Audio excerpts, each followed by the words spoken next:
Bismillahirrahmanirrahim. Assalamualaikum warahmatullahi wabarakatuh. Selamat pagi, salam sejahtera bagi kita semuanya. Om Swastiastu, Namo Buddhaya, salam kebajikan.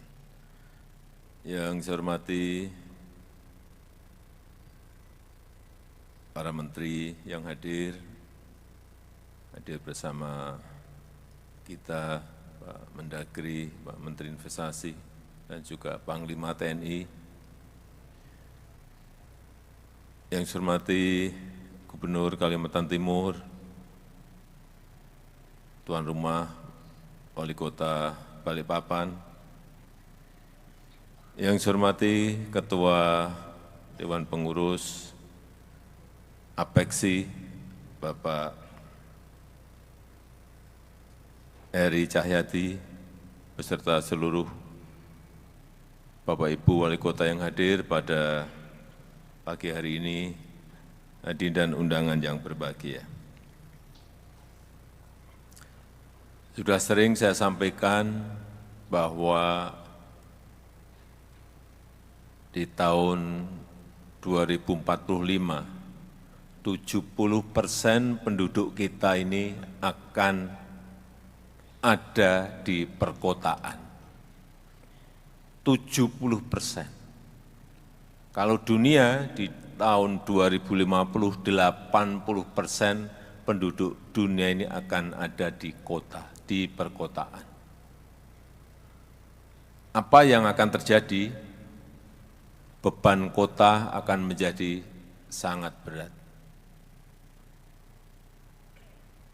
Oleh sebab itu, juga sudah sering saya sampaikan, rencana kota secara detail itu harus dimiliki setiap kota di Indonesia. Sehingga jangan sampai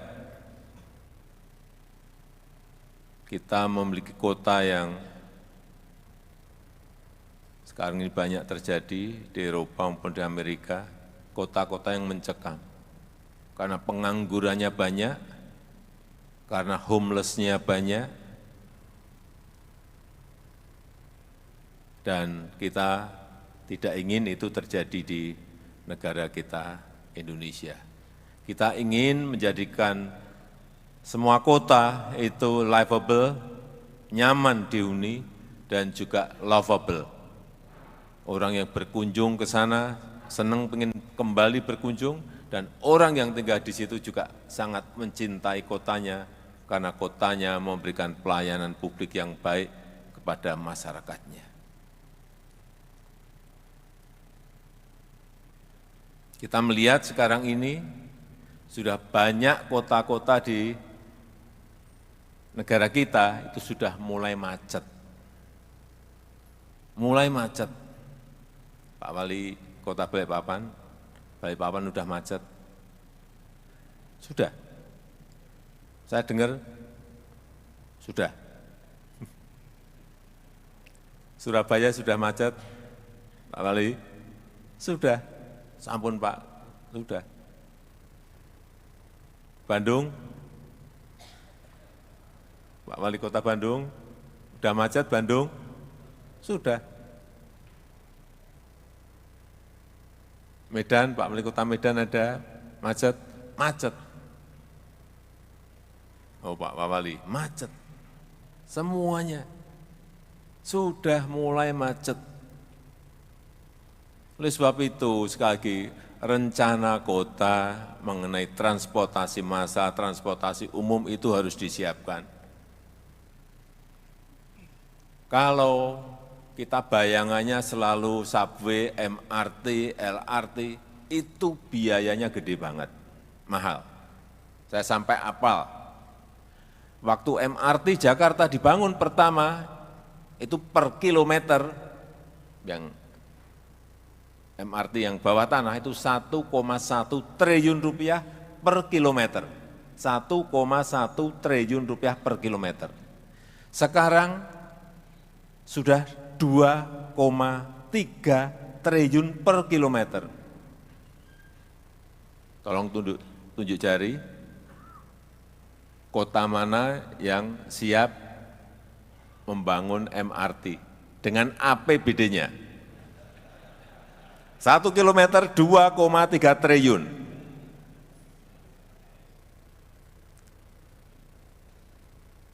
Kalau LRT yang kita bangun di Jakarta, yang kita bangun sendiri,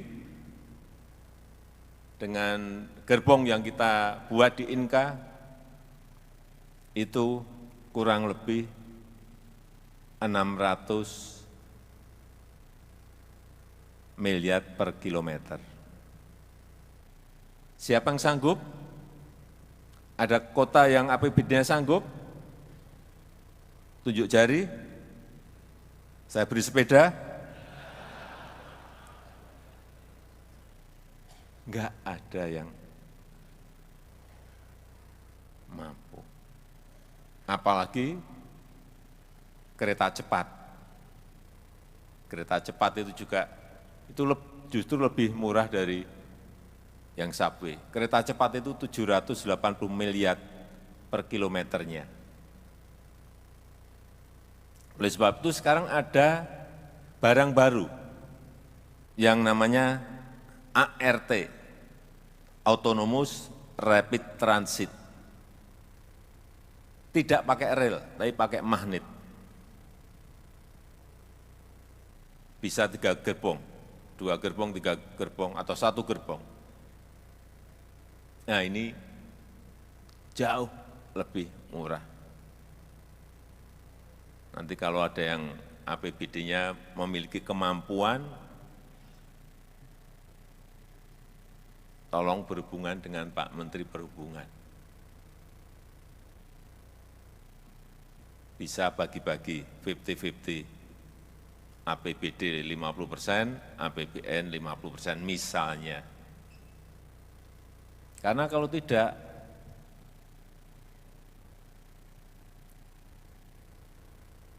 sepuluh 20 tahun yang akan datang semua kota akan macet.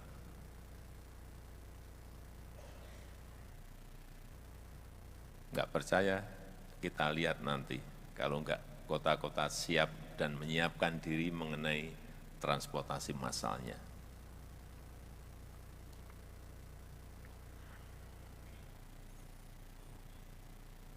Yang kedua, yang berkaitan dengan kota masa depan itu seperti apa. Banyak di antara kita masih banyak yang keliru bahwa kota masa depan itu harus kota modern yang banyak pencakar langitnya, banyak yang high rise building-nya.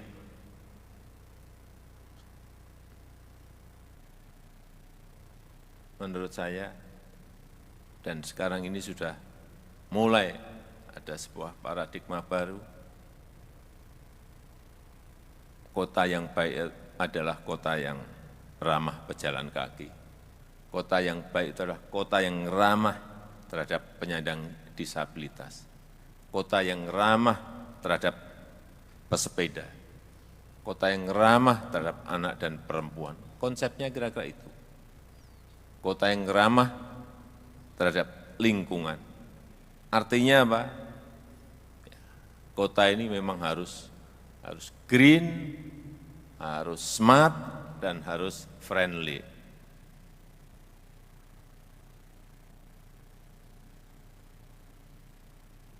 Jangan sampai membangun kota semakin banyak beton yang didirikan.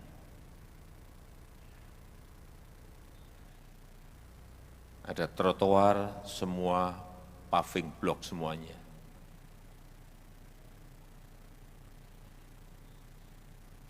Ada mestinya sekarang ini penggunaan paving grass akan lebih baik, akan lebih hijau. Ada pedestrian, enggak ada pohonnya. Sehingga kita ini negara tropis, panas. Sehingga enggak ada yang mau yang berjalan kaki karena tidak ada peneduhnya. Oleh sebab itu, kehijauan itu ke depan akan sangat menjadi perhatian semua kota. Dan saya senang Balikpapan termasuk kota yang saya senangi karena kehijauannya sangat baik. Juga Surabaya juga. Saya kira yang lain-lain saya tunggu. Ya, termasuk nantinya IKN itu akan menjadi ibu kota, konsepnya ibu kota terhijau di dunia karena memang konsepnya adalah kota Nusarimba, betul-betul hijau, betul. Kalau kita konsisten terhadap konsep awal dari pembangunan ibu kota Nusantara yang sedang dalam proses pembangunan. Jadi kembali lagi, harus hijau, harus teduh, ramah terhadap pejalan kaki, ramah terhadap pesepeda, memiliki hutan kota, memiliki alun-alun dan taman yang luas. Itu konsep ke depan mesti seperti itu. Kalau sebuah kota sudah terlanjur isinya gedung dan beton,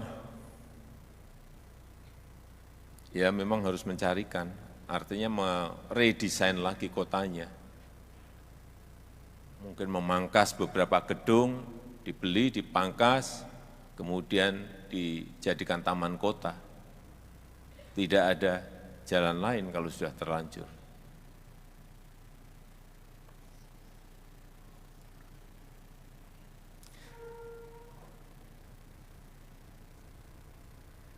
Saya rasa itu yang ingin saya sampaikan dalam kesempatan yang baik ini. Sekali lagi, kota masa depan yang diidamkan adalah kota yang green city, yang smart city, yang creative city, yang livable dan lovable.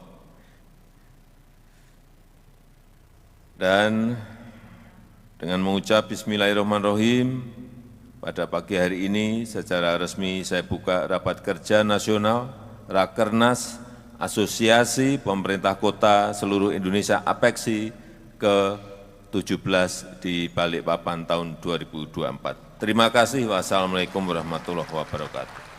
Mohon berkenan Presiden Republik Indonesia untuk tetap berada di atas panggung. Mohon dapat mendampingi Menteri Dalam Negeri, Menteri Investasi, Panglima TNI, PJ Gubernur Kalimantan Timur, Ketua Dewan Pengurus APEKSI, dan Wali Kota Balikpapan.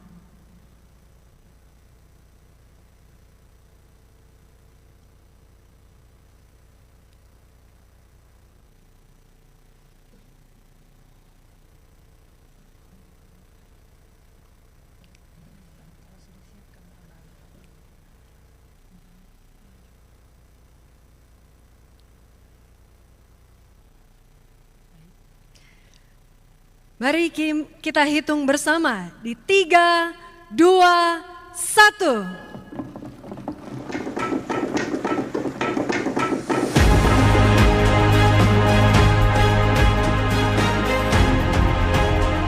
Dengan demikian Rakernas APEKSI ke-17 tahun 2024 telah resmi dibuka oleh Presiden Republik Indonesia.